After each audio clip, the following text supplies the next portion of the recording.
ప్రభు ఆవరణములోకి మరొక ఆదివారం దినమున రక్షించబడిన విశ్వాసులు, పరిశుద్ధులు అని పిలువబడేవారు, పరిశుద్ధుడైన దేవుణ్ణి, లోకములో ఉన్న మానవాన్ని రక్షించడానికి వచ్చిన రక్షణకర్తను మనం జ్ఞాపకం చేసుకొని ఆయన్ను ఆత్మతోనూ సత్యముతోనూ ఆరాధించడానికి ప్రభు ఇచ్చిన ఈ మంచి తరుణాన్ని బట్టి, భాగ్యాన్ని బట్టి ప్రభుకే మనమందరము వందనస్తులై ఉన్నాము. ఆదివారము రక్షింపబడిన విశ్వాసులకి ఆదివారం అనంగంలోనే ప్రభుని ఆరాధించాలి, ప్రభు దగ్గరికి వెళ్ళాలి, ప్రభుని గణపరచాలి అనేది జ్ఞాపకం రావాలి.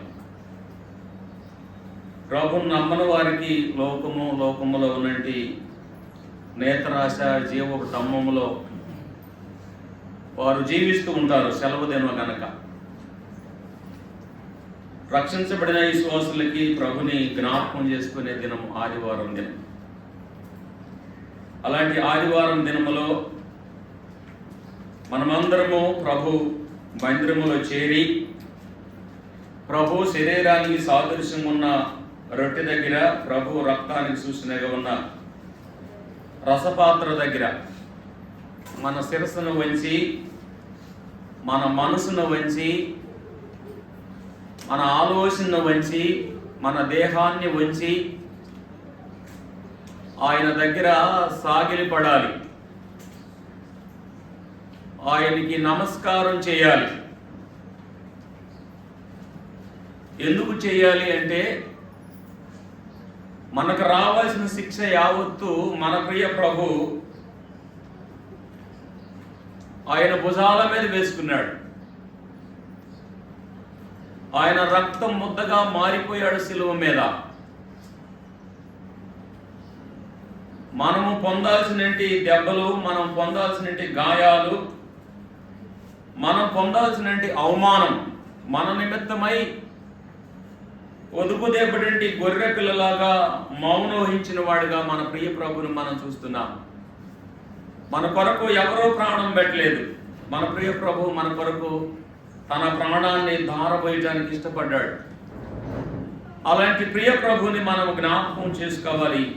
ప్రతి ఆదివారము ఆయన సన్నిధికి వచ్చి ఆయన్ని పూజించి గణపరిచే వారిగా ఉండాలని ప్రభు పేట మనం చేస్తున్నాం. ఒక 7 సంగతులు, 7 మాటలు బైబిల్ గ్రంథంలో త్వరగా ఓరకట్ట జ్ఞాపకం చేసుకొని ప్రభుని మనం ఆరాధిద్దాం, స్తుతిద్దాం. ఆయన దగ్గర సాగిలిపడి ఆయనకు నమస్కారం చేసి ఆయన పూజిద్దాం. బైబిల్ గ్రంథంలో ఒక 7 లేఖన భాగాలు త్వరగా చూసుకుందాం. చూడండి, అపోస్తులైన పౌలు గారు కొరింథీలో ఉన్న సంఘానికి రాసినటువంటి కొరింథీ పత్రిక. అపోస్తులైన పౌలు కొరింథీలో ఉన్నటువంటి విశ్వాసులకి, అంటే కొరింథీ సంఘములో ఉన్న ఆరాధించే బిడ్డలకి ఆయన పత్రిక రాశాడు. మొదటి కొరింథీ పత్రిక 1వ అధ్యాయం, 1 కొరింథీ పత్రిక 1వ అధ్యాయము వచనము 18 చదువుకుందాం. 18 వచనం 18. సిలువను గురించిన వార్త నశించుచున్న వారికి ఎర్రితనముగాను, కానీ రక్షింపబడుతున్న మనకు సిలువ అనేది మనం చూస్తున్నాం. ఇక్కడ సిలువ గురించినటువంటి వార్త, సిలువను గురించినటువంటి వార్త నమ్మని వారికి ఎలా ఉందంటే ఎర్రితనంగా ఉంది. నమ్మని వారికి ఎర్రితనంగా ఉంది. నమ్మిన మనకి ఏముంది? దేవుని శక్తి. నమ్మిన మనకి సిలువ అనేది దేవుని శక్తి అయి ఉంది. అపోస్తలుడైన పౌలు గారు కొరింథీలో ఉన్న విశ్వాసులు చెబుతున్నాడు, ఓ కొరింథీలో ఉన్న విశ్వాసులారా, ఓ కొరింథీలో ఉన్న సంగమా, సిలువను గురించిన సంగతి మీకు తెలుసా అన్నాడు. నమ్మన వారికి అది ఎర్రితనంగా వారికి ఉంది, కానీ నమ్మిన మీకు ఎలాగుంది అని చెబుతున్నాడు. నమ్మిన మీకు ఎలా ఉండాలంటే అది దేవుని శక్తి అయి ఉండాలి. కొరింథీలో ఉన్న విశ్వాసులకి ఈ వాక్యము, ఈ పట్టిక రాస్తున్నట్టుగా మనం చూస్తున్నాం. అలాగైతే సిలువ సిలువ సిలువ సిలువను గురించిన వార్తనంగంలోనే రక్షించబడిన విశ్వాసులకు ఎలా ఉండాలంటే అది దేవుని శక్తి అయి ఉండాలి. దేవుని శక్తి అయి ఉండాలి. ప్రేమండి దేవుని బిడ్డరా, దేవుని శక్తి నమ్ముకున్న విశ్వాసులకి, నమ్మని వారికి ఎర్రితనం. అయితే నమ్ముకున్న వారికి దేవుని శక్తి అని తెలుసుకున్న వారు సిలువ దగ్గరికి రావాలి. సిలువ దగ్గరికి వచ్చి సిలువని మహిమపరచాలి. సిలువలో ఉన్న క్రీస్తు ప్రభువారిని. ఆయన సిలువ ఎక్కకపోతే మనకు రక్షణ దొరికేది కాదు. ఆయన సిలువ మీద ఆ 3 మేకుల మధ్యలో వేలాడబడకపోతే, ఆయన అమూల్యమైన రక్తము మన కొరకు సిందించకపోతే మనకు పాపక్షమాపణ దొరికేది కాదు, రక్షణ దొరికేది కాదు. ఆ సిలువ శక్తిని మనం చూడాలి. ఆ సిలువలో ఉన్న ఆ యేసుక్రీస్తు ప్రభువారిని మనం జ్ఞాపకం చేసుకునే వారిగా ఉండాలి. 2 మాటలు ఇక్కడ మనం జ్ఞాపకం చేసుకున్నాం. సిలువను గురించినటువంటి వార్త నమ్మని వారికి ఎర్రితనంగా ఉంది. నమ్ముకున్న మనకైతే దేవుని శక్తి అయి ఉన్నది. దేవుని శక్తి అయి ఉన్నది. ప్రేమేంటి దేవుని బిడ్డరా, సిలువను గురించినటువంటి వార్త ఎప్పుడైతే మనం వింటామో అది దేవుని శక్తిగా మనం జ్ఞాపకం చేసుకునే వారిగా ఉండాలి. ఆ శక్తి దగ్గరికి మనం వచ్చి ఆ సిలువను జ్ఞాపకం చేసుకునే వారిగా ఉండాలని దేవుని వాక్యం ద్వారా మనం జ్ఞాపకం చేసుకుంటున్నాం. మొదటి మాట, సిలువను గురించినటువంటి వార్త నమ్మని వారికి ఎరితనంగా ఉంది. నమ్ముకున్న మనకైతే అది శక్తి అయి ఉంది అని జ్ఞాపకం చేసుకుంటున్నాం. నమ్ముకున్న మనకి సిలువ వార్త దేవుని శక్తిగా మనం చూస్తూ ఉన్నాం. మొదటి మాట. రెండవ మాట చూద్దాం చూడండి. లూకా సువార్త 9వ అధ్యాయం. లూకా సువార్త 9వ అధ్యాయం. బైబిల్ ఉన్న వారందరూ కూడా తీసి చూడండి. బైబిల్ ఉన్న వారందరూ తీసి చూడండి.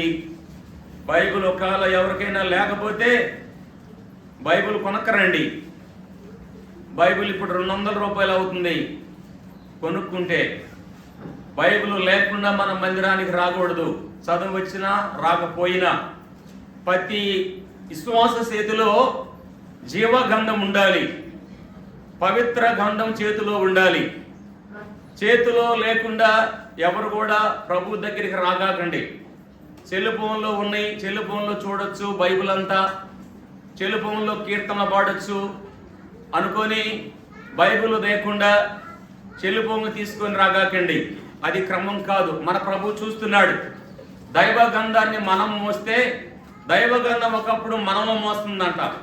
దైవగంధాన్ని మనం మోస్తే దైవగంధం మనలో మోస్తుందంట. అందువల్ల ప్రతి ఒక్కరి దగ్గర జీవగంధం ఉండాలి, పవిత్ర గంధం ఉండాలి, బైబిల్ గంధం ఉండాలి. ఆ గంధములో ఉన్న ప్రతి లేఖన భాగాలు మనం జ్ఞాపకం చేసుకుంటూ ఉండాలి. ప్రేమైన దేవుని బిడ్డరా, అందువల్ల రెండేది మనం చూద్దాం చూడండి. లూకా సువార్త 9వ అధ్యాయం 23వ వచనం. లూకా సువార్త వచ్చినా రాకపోయినా బైబిల్ వరకు అక్కడ తిప్పండి. మీకు ఒకవేళ లూకా సువార్త ఎక్కడుంది, మార్కు సువార్త ఎక్కడుంది తెలియకపోయినా వరకు నేను చెప్పినప్పుడు పేజీలన్నీ తిప్పుకండి. ఎందుకంటే అలవాటు అయిపోద్ది. చెయ్యి అలవాటు అయిపోతే మీకు ఆటోమేటిక్గా బైబిల్ అర్థం అయిపోద్ది. ఎక్కడేముందో కొన్ని రోజుల తర్వాత ఆటోమేటిక్గా మీరు తీయగలరు, మీరు చెప్పగలరు. ఇలాంటి అనుభవంలోకి మనము రావాలి. ప్రేమైన దేవుని బిడ్డరా, 23వ వచనం చదువుని చూడండి. మరియు ఆయన అందరితో ఇట్లనేను, ఒకవేళ ఎవరైనాను నన్ను ఎమ్మడింప కోరిన ఎడల తన్ను తాను ఉపేక్షించుకొని ప్రతి దినము తన సిలువను ఎత్తుకొని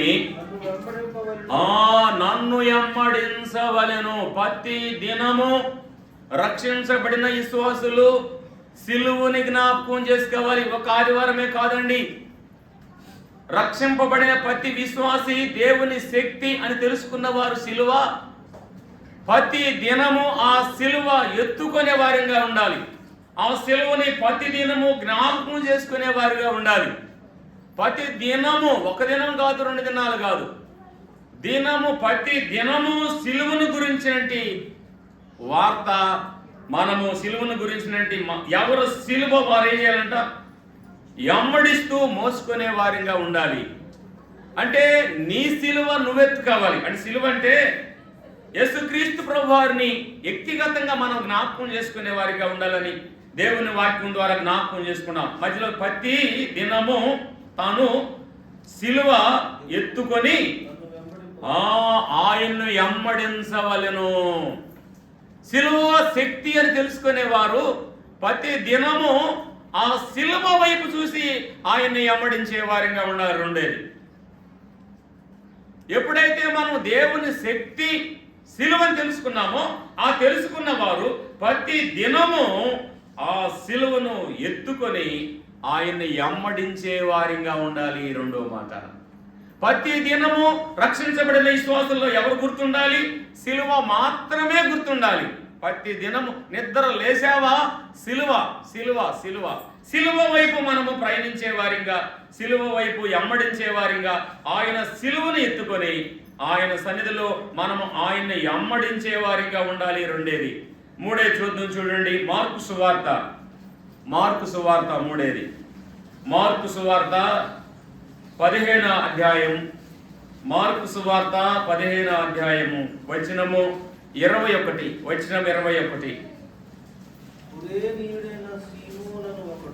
కురేను అనే సీమోను అనే ఒకడు పల్లెటూరు నుండి వచ్చి ఆ మార్గమున పోవుచుండగా ఆయన సిలువను మోయుటకు ఆయన ఏం చేశారంట? బలవంతము చేసిరి. ఇక్కడ ఒక సహోదరుడు, కురేను అనే ఒక సహోదరుడు పల్లెటూరు గ్రామం నుంచి యెరూషలేముకు వచ్చాడు.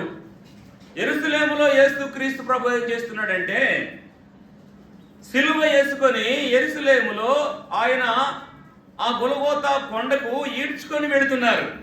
అయితే ఆయన ఆ బరువైన సిలువని లాగలేని స్థితిలో ఆ సహోదరుని తీసుకొచ్చి సిలువ కొంతసేపు నువ్వు మహిమని ఆయన మీద పెట్టాడు. ఆయన మీద ఎత్తంగంలోనే కొంతసేపు ఆయన మొయ్యంగంలోనే ఆయన చేత కాలేదు ఆ సిలువ మోయటానికి. అప్పుడు యేసు ప్రభు అన్నాడు, మాట్లాడలేదు కానీ తన సాయి చూసి, ఈ సిలువ నువ్వు మోసేది కాదు, ఇది నువ్వు మొయ్యలేనిది, ఈ సిలువ మోసేవాడిని నేను అని తిరిగి ఆయన భుజాల మీద ఆ సిలువ ఎత్తుకున్నట్టుగా మనం చూస్తున్నాం. ప్రియమైన దేవుని బిడ్డరా, ఈ ఆరాధనలో సిలువను గురించినటువంటి వార్త నమ్మని వారికి ఎలా ఉందంటే అది ఎరితనంగా ఉంది. నమ్ముకున్న మనకు ఎలా ఉందంట? దేవుని శక్తి అయి ఉన్నది. ఈ ఆరాధనలో దేవుని శక్తిని మనం చూస్తున్నాం, సిలువను మనం చూస్తున్నాం. సిలువ మీదన యేసుక్రీస్తు ప్రభువారు సిలువ మోయుతున్న విధానాన్ని మనం చూస్తున్నాం. మంచిది. మూడేది మనం చూసినట్లయితే క్రీస్తు ప్రభువారు సిలువ మోస్తున్నట్టుగా మనం చూస్తున్నాం. అలాగా 4 చూద్దాం చూడండి. మత్తయి సువార్త 27వ అధ్యాయం. మత్తయి సువార్త 27వ అధ్యాయము వచనము 38. మత్తయి సువార్త 27వ అధ్యాయము 38వ వచనం 4.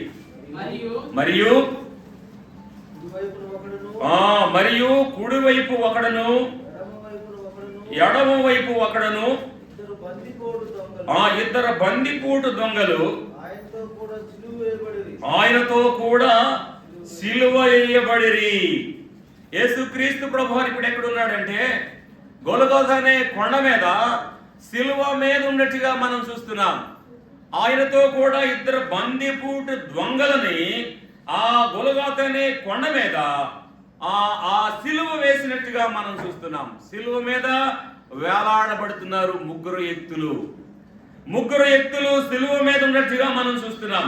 కానీ ఇద్దరు వ్యక్తులు వాళ్ళల్లో ఏం చేశారంటే వారు బందిపూటి దొంగలుగా మనం చూస్తున్నాం. అంటే దొంగల్ని రోమా ప్రభుత్వం ఏం చేసేవారంటే ఎవరైనా దొంగతనం చేస్తే అందరూ చూస్తుంటుండగా ఎత్తైన స్థలములకు తీసుకుపోయి ఆ గొలగొతా అనే కొండ మీద సిలువ వేసి చంపుతుంటుండగా అందరూ చూడాలి. అందరూ చూస్తే మళ్ళీ రెండోవాడు తప్పు చేయకూడదు, దొంగతనము చేయకూడదు అని శిక్ష వేశారు ఇద్దరు దొంగలకి. కానీ ఏ నేరము చేయనా యేసుక్రీస్తు ప్రభు ఏ నేరము చేయలేదు. ఏ నేరం చేయన యేసుక్రీస్తు ప్రభు సిలువ మీద ఇద్దరు దొంగల మధ్య వ్యక్తిగా యేసు ప్రభు ఉన్నట్టుగా మనం చూస్తున్నాం. సిలువలో యేసయ్య సిలువలో సాగింది యాత్ర, కరుణామయుని దయగల పాత్ర. సిలువలో సాగింది యాత్ర, కరుణామయుని దయగల పాత్ర. ఇది ఎవరి కోసమో? ఈ జనుల కోసమే, ఈ జగతి కోసమే, ఈ జనుల కోసమే, ఈ జగతి కోసమే. సిలువలో సాగింది యాత్ర,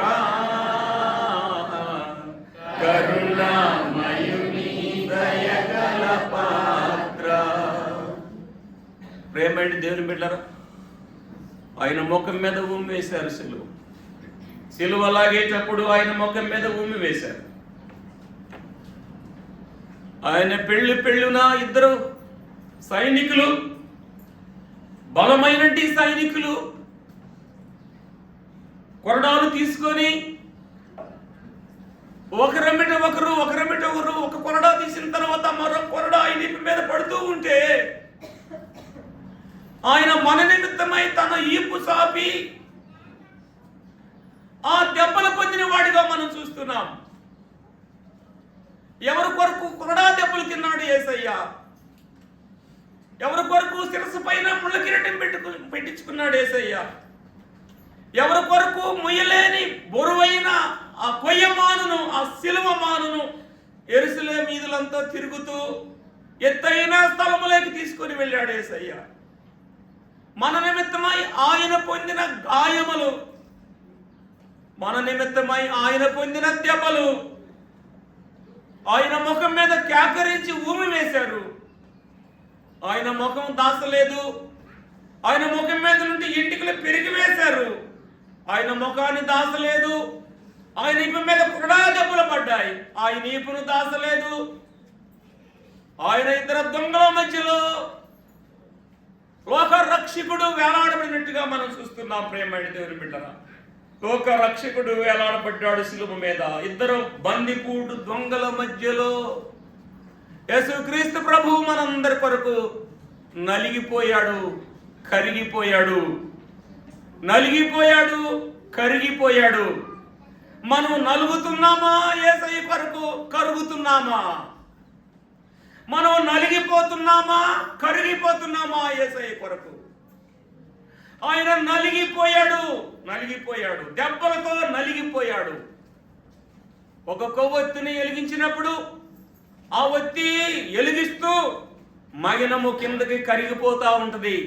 అలాగా నడినెత్తి నుంచి అరికాల వరకు యేసు ప్రభు మన కొరకు నలిగిపోయాడు, కరిగిపోయాడు. ప్రేమైన దేవుని బిడ్డలారా, ఆ సిలువను జ్ఞాపకం చేసుకుందాం, ఆ శక్తిని జ్ఞాపకం చేసుకుందాం. నమ్మిన మనకు సిలువ దేవుని శక్తి అయి ఉన్నది. నమ్మన వారికి అది ఎర్రితనంగా ఉన్నది.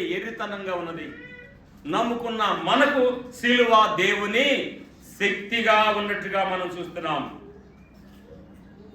5వ మాట చూద్దాం, చూడండి. 5వ మాట ఫిలిప్పీయులకు రాసినటువంటి పత్రిక 2వ అధ్యాయం. ఫిలిప్పీయులకు రాసినటువంటి పత్రిక 2వ అధ్యాయం 8వ వచనం. ఫిలిప్పీయులకు రాసినటువంటి పత్రిక 2వ అధ్యాయము 8వ వచనము. మరియు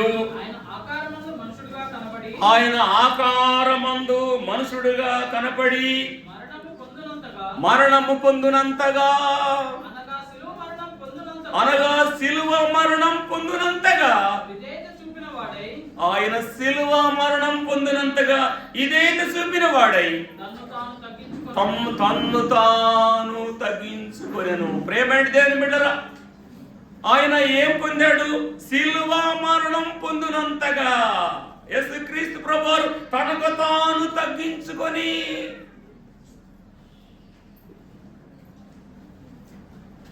ఈ తగ్గించుకునే మాట ఎలాగ చెప్పడంలో నాకు ఇంకా అర్థం కావట్లేదు. తనకు తాను తగ్గించుకొని శిలువ మరణం పొందునంతగా. ఎవరి కొరకంట శిలువ మరణం? ఎవరి కొరకంట తగ్గింపు?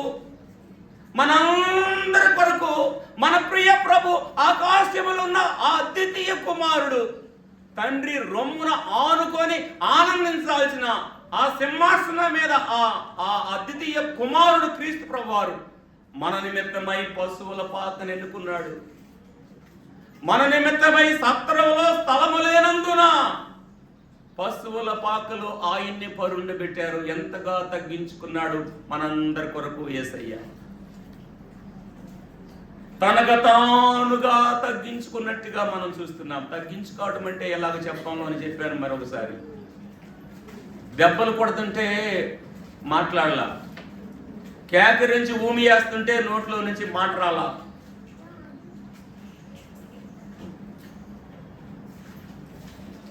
అడ్డగొయ్య, నిలువు కొయ్య, మేకులతో కొట్టి ఆ సిలువని చెక్కి ఆయన భుజాల మీద పెట్టినప్పుడు ఆయన నోరు తెరవల. యెరూషలేము ఈదులన్నీ బజార్లన్నీ తిరగమన్నారు. ఈదులంటే బజార్లు తిరగమన్నారు. బజార్లు తిరగమంటే తిరిగాడు.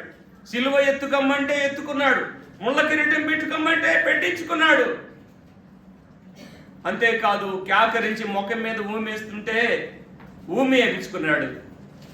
అంతేకాకుండా మేకులు కొడతామన్నారు. అదే సిలువకు, అదే కొయ్యకు మేకులు కొడతామన్నారు. ఎన్ని మేకులు కొడతారు? 3 మేకులు కొడతామన్నారు. 2 చేతులు ఇచ్చి ఊరుకున్నాడు మేకులు కొట్టండి అని. పాదాల్లో మేకు కొడతామన్నారు. 2 పాదాలు ఇచ్చి ఊరుకున్నాడు ఆయన. ఆయన ఇడిసి పెట్టాడు. మన నిమిత్తమై ఆయన చేతులు అప్పగించాడు. మన నిమిత్తమై పాదాలు అప్పగించాడు. మన నిమిత్తమై ఈపు అప్పగించాడు. మన నిమిత్తమై శిరస్సును అప్పగించాడు. మన నిమిత్తమై చెంపలు అప్పగించాడు. మన నిమిత్తమై దేహమంతా శిలువ మీద ఆయన కాచిన అమూల్యమైన రక్తాన్ని చూడండి. యేసుక్రీస్తు ప్రభువారిని మధ్యలో 2 బందిపోటుతంగా మధ్యలో ఉన్న యేసు ప్రభువును చూడండి. ఆయన శక్తిని చూడండి. ఆయన శక్తిని చూడండి. రక్షించబడిన మనము దేవుని శక్తి మనం చూడాలి. ఆయన శక్తిని మనం చూడాలి. ప్రేమైన దేవుని బిడ్డరా, ఫిలిప్పీయులకు రాసిన పత్రికలో తానుగా తగ్గించుకొని సిలువ మీద ఎక్కిన యేసు ప్రభు. గలతీయులకు రాసినటువంటి పత్రిక 6వ గలతీయులకు రాసినటువంటి పత్రిక 2వ అధ్యాయం. గలతీయులకు రాసినటువంటి పత్రిక 2వ అధ్యాయం 20వ వచనాన్ని చూద్దాం. 20వ వచనాన్ని.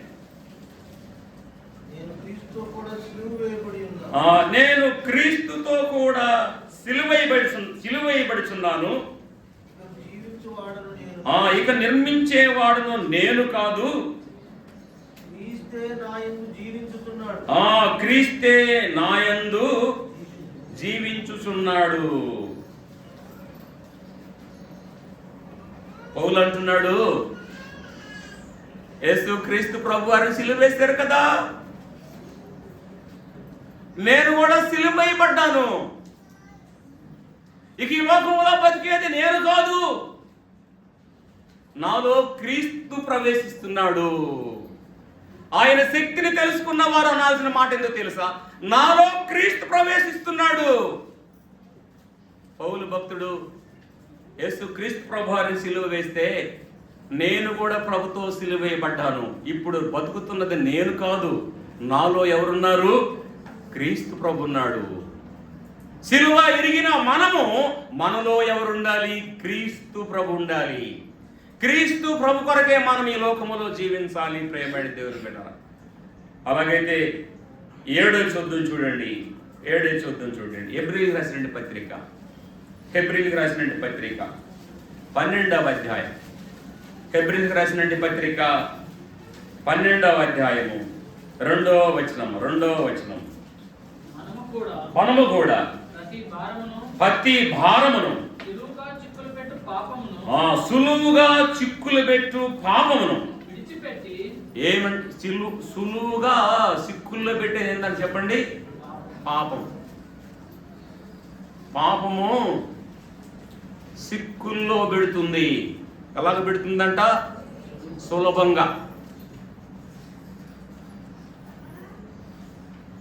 సులభంగా పాపము సిక్కుల్లో పెట్టేది. అందుకనే క్రీస్తు శక్తి అని తెలుసుకున్న మనలో ఏముండకూడదు? ఇప్పుడు చెప్పాలి, పాపము జోలికి వెళ్ళకూడదు.